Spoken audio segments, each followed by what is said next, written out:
The Charles Adler Show starts now. So I must admit, there's a term that I've always been reluctant to use. It just doesn't feel important. It doesn't feel sophisticated. It doesn't even feel real to me. But I'm going to say uncle, uncle, uncle, and concede to this term so that we can discuss what's behind the term. The term is culture wars. It really bothers me. Sandy Garossino is a former prosecutor. She's an outstanding columnist for the National Observer, and most important from our perspective, she's an outstanding national conversationalist. Sandy Garossino, welcome back to the show. Thanks so much for having me on, Charles. I don't know whether you've had the same allergy, the term culture wars, but let's start with basics here. I never want to make the assumption that everybody knows precisely what we're talking about. And because I often hear people use the term really, really incorrectly, I just get the impression that it might require some specific definition. What is a culture war? Oh boy. Where is Webster's when you need it, right? Well, I think that I think about this, and I think about how swiftly and dramatically things changed in the culture, acceptance of gay marriage, acceptance of, when the first Black Lives Matter, when that first broke out with the killing of George Floyd, and just the outpouring, the national outpouring. And I think there's been a swing of a backlash against that. A lot of people mad about feeling guilty about things, and just mad about a lot of things. Then, of course, we had COVID.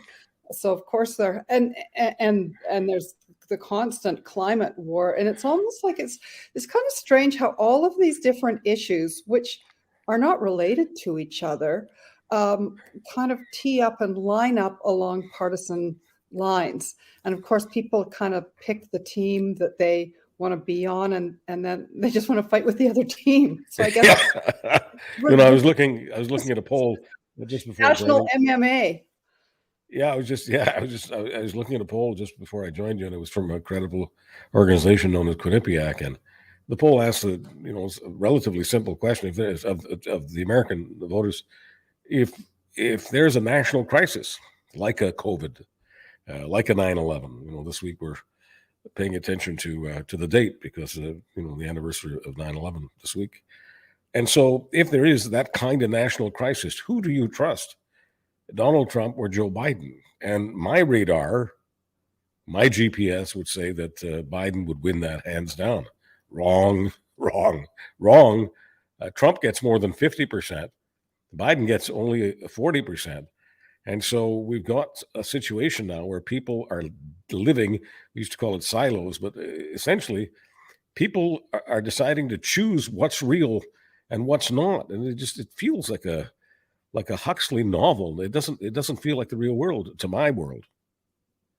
Well, and I think that disinformation, one of the things that I didn't mention was disinformation and how much that's been proliferating, and really the shattering of what were the traditional norms and sources of information that where people used to get their news. Now they're getting their news from their self-selected sources, and which are giving them the news that they want. So you can shop for your own news, right? Excuse me. And so one of the things that I think has been regrettable in all this, these same polls, these same Americans would probably say that inflation is out of sight when inflation has now dropped into the normal range. It's not quite where they want it to be, but it's vastly improved, and in one of the best inflation rates in the world. Or go to Europe, go to the UK, you'll see inflation off the charts.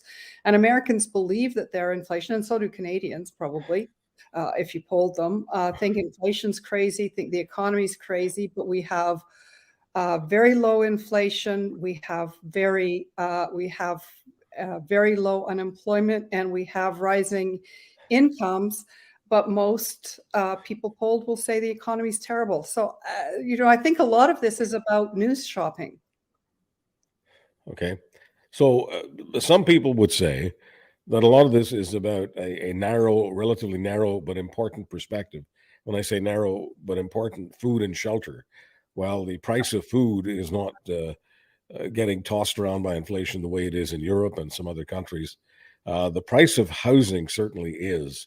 When you think about the average single home in Canada um, being worth more than $800,000, it's on the fast track to 900, just a matter of time before it's on the fast track to million. If I had said to you, even 5 years ago that the average price of a house in Canada by the year 2030 would be $1 million, I think you would have thought that I was, smoking something or just not reading the proper data. But there it is, and so I think that is unsettling to people. Yeah. For what it's worth, when I was at university, I was taught by my professors. I'm talking about economics professors and sociology professors and political science professors, that there was nothing more dangerous for continuity, nothing more dangerous for order in a society than people feeling that inflation is out of control. There are few factors that can drive people crazy and, frankly, drive them to radical choices, political choices, when inflation is scaring the heck out of them. But Charles, you and I, because we're not too far apart, that was when inflation was at 10 and 11%, when unemployment was was close to 10%. Remember when Kim Campbell said that we weren't going to see unemployment below double digits, or was it inflation? I can't remember. It was both of them were out of sight. Both, But, absolutely. Yeah. but having said that, excuse me for this throat. Having said that, while I say that inflation has dropped, the prices haven't dropped. The rate at which they are rising has fallen into under control. But housing is off the charts. It is absolutely a crisis. And I was talking about this 12 years ago when Vancouver was starting to have this hyperinflation. Vancouver's now, the housing prices are more than twice what they were in 2012 when I was first starting to advocate for getting control of housing prices. And I don't think there's any question.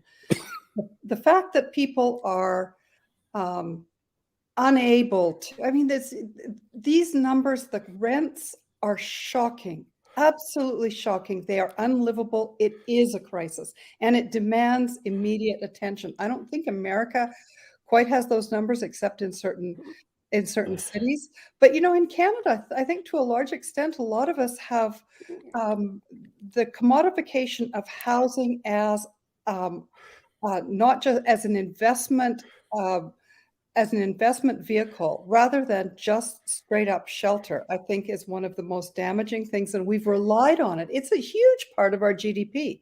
Housing and rents, real estate are a massive percentage of our GDP. And it's just, it's inexcusable, and it is a substitute and it's a veil for other economic weaknesses that we've experienced. And boy, oh boy, I think that we may be seeing some governments paying the piper on this one. Well, that's generally what happens. It doesn't matter what country we're talking about. When people are frightened that their wages aren't keeping up with the cost of living, they tend to gravitate to political change. So Matt Gurney, who used to be with the National Post, and he's got a Substack right now, The Line, along with Jen Gerson, and I'm sure you're very familiar with him. He's also got a morning show on Sirius XM.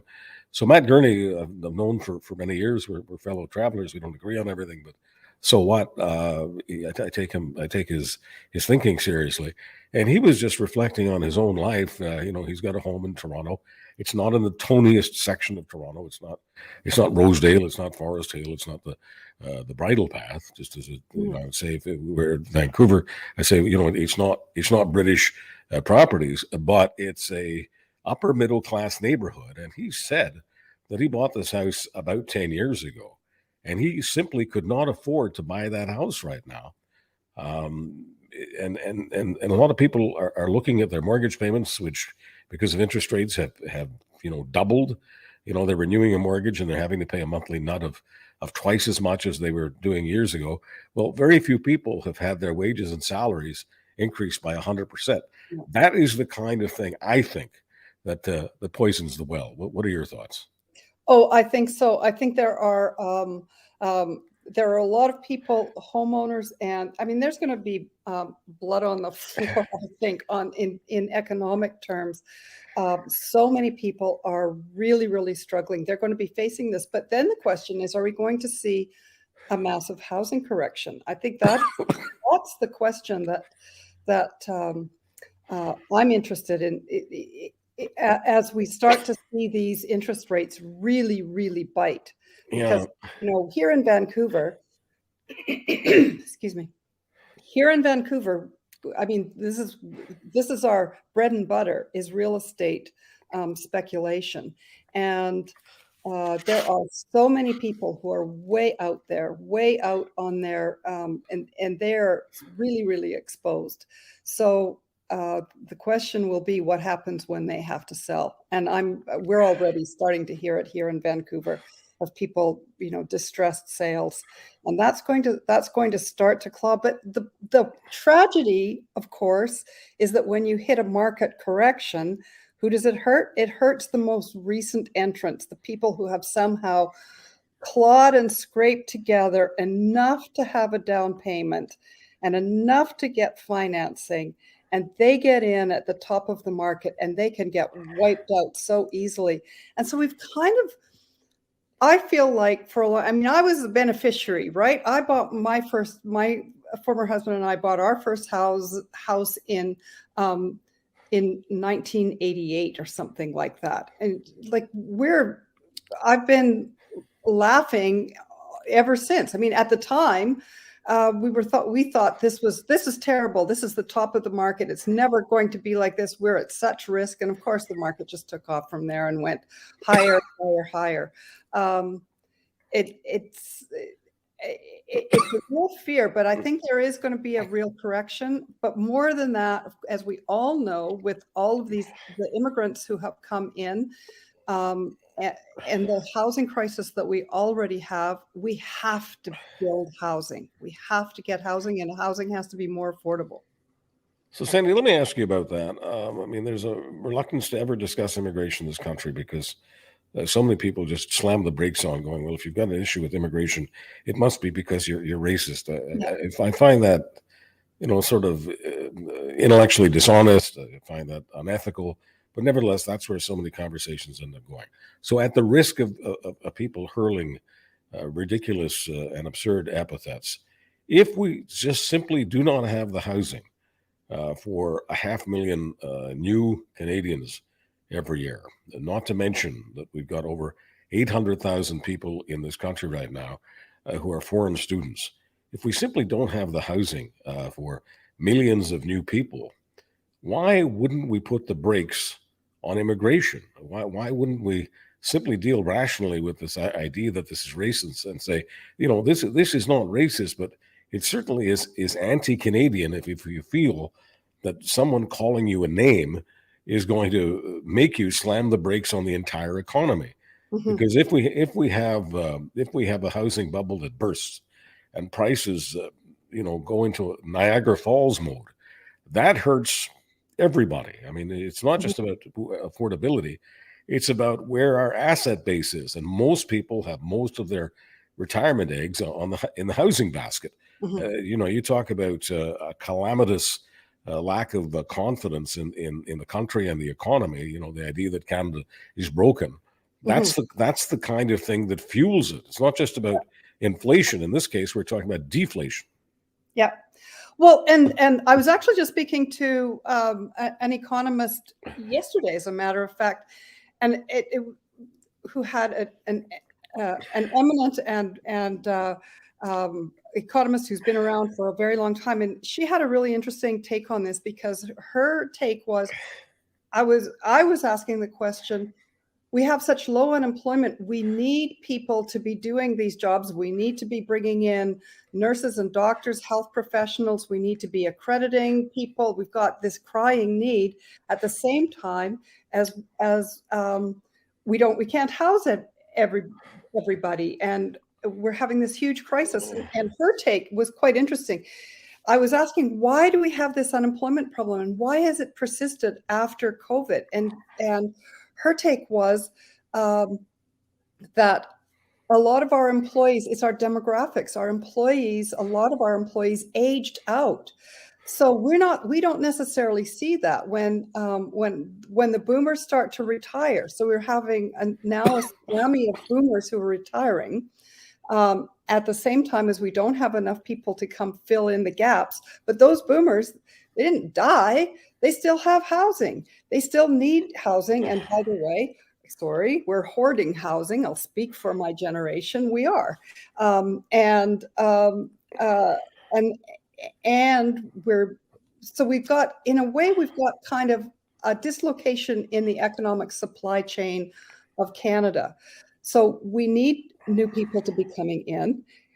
It's not racist to be concerned about where are these people going to sleep at night? How are they going to live? And by the way, how are we going to house the people that we can't house now? That's not racist. It's like a dislocation in the economy. But I think that it just, to me, points to get moving on housing fast. And we should be pausing. We should have a rational immigration policy. Yes, we need to be bringing in people to be taking those jobs. We need young people to be generating the incomes and employment that is going to help to support the healthcare that all these aging boomers are going to need. So we need those employees, but we just can't have them coming in at the same rate every year. We have to solve the housing issue ahead of the immigration issue. But these are connected. And I was quite surprised to hear this take that it's really about demographics and our aging population. You know, China's going through the same thing, and look what's happening to their economy. And they're not bringing in immigrants to the extent Canada does.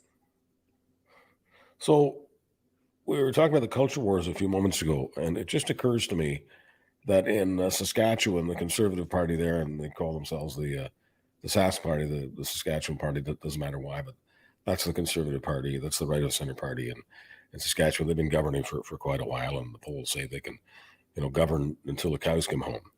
And at the moment, their premier is now talking about invoking the notwithstanding clause. Mm-hmm. And this has something to do with the pronoun war, the culture war in schools. Is this something that you take seriously? And I ask because clearly the right is raising a lot of ruckus about this and raising a lot of funds.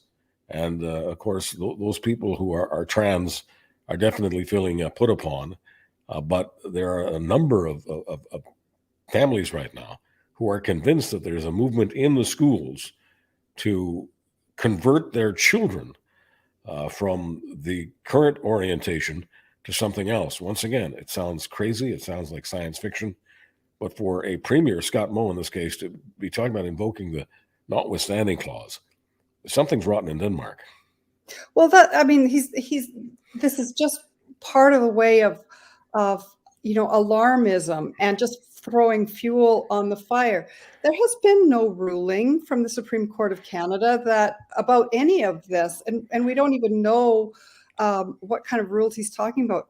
To me, this whole issue, I'm very disturbed by the narrative, and we talked about social media earlier, the narrative that has been going around is, and it's common in the United States, you see it all the time, that progressives, that they're groomers, they're pedophiles, all of this is feeding this kind of perception that is very out there on social media.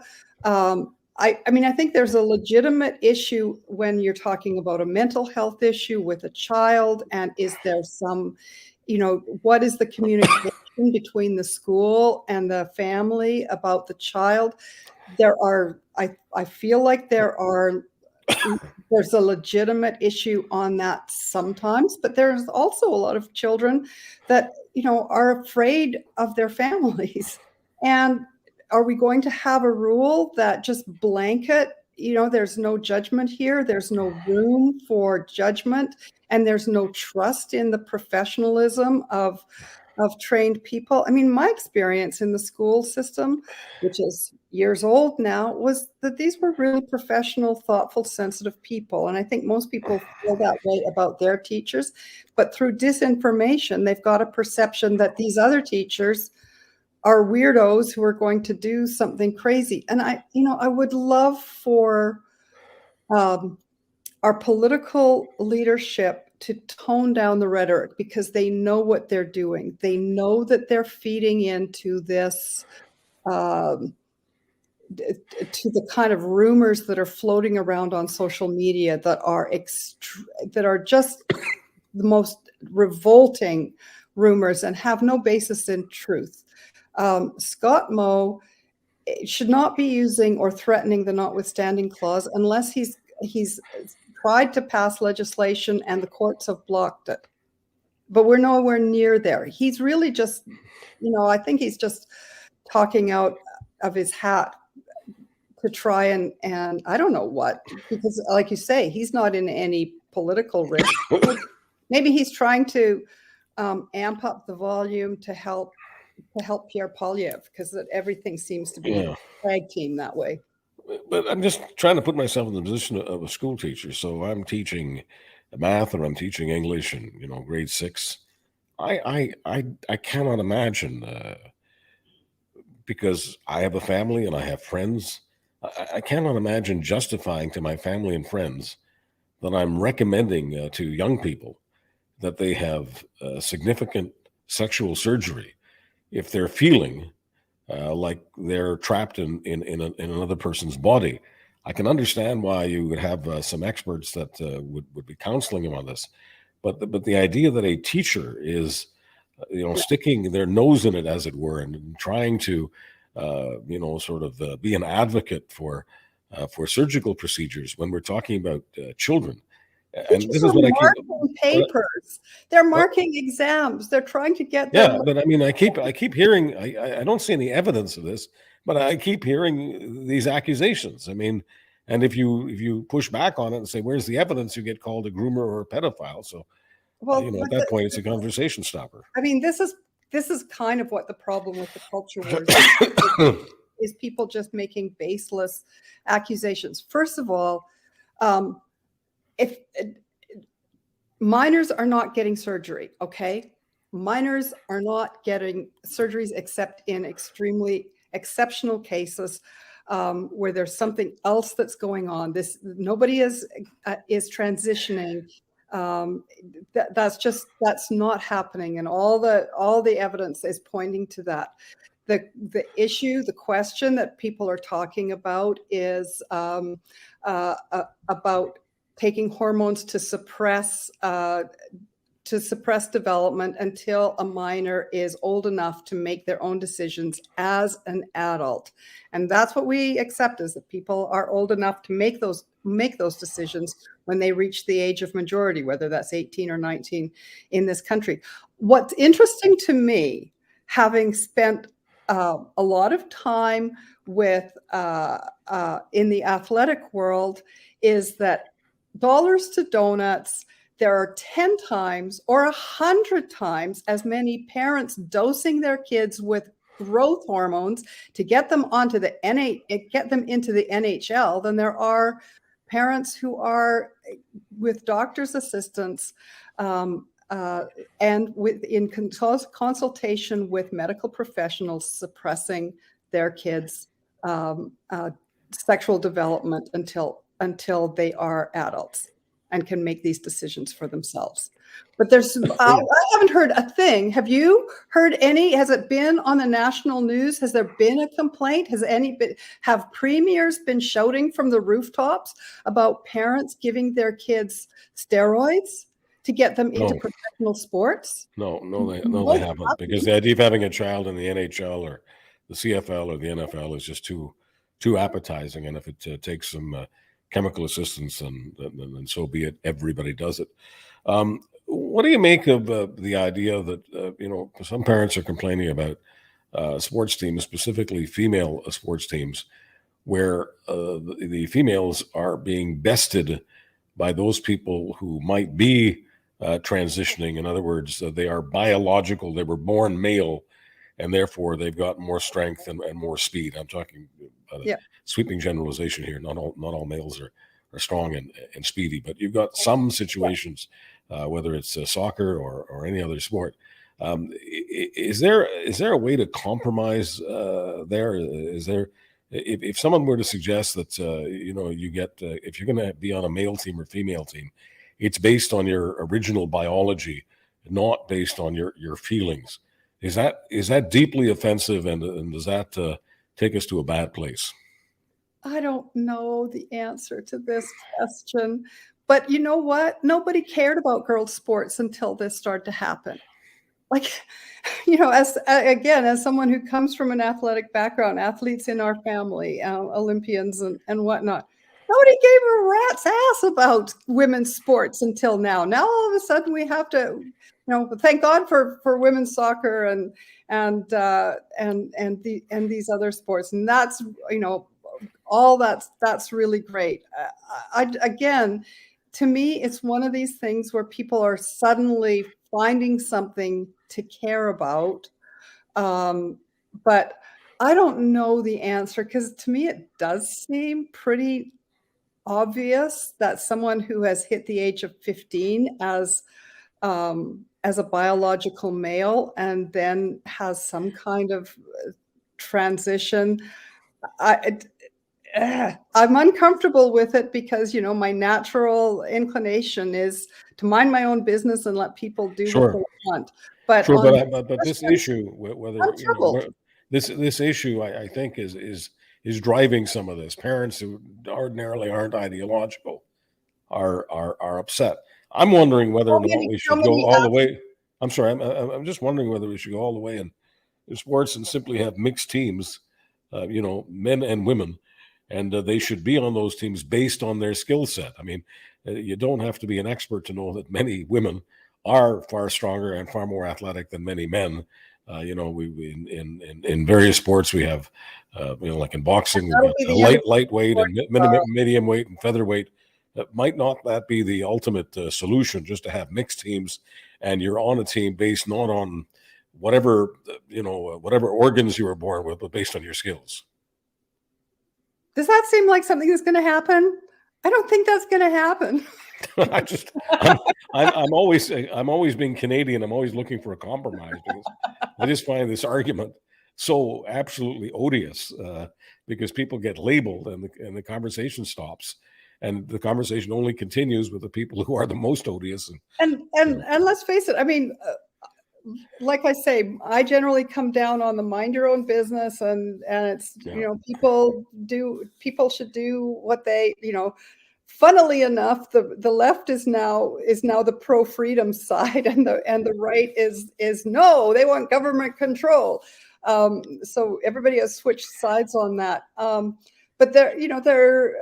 But I have to admit, I think that probably the average Canadian probably doesn't feel that way about transgendered and gay and lesbian athletes, and what's happening. I don't know.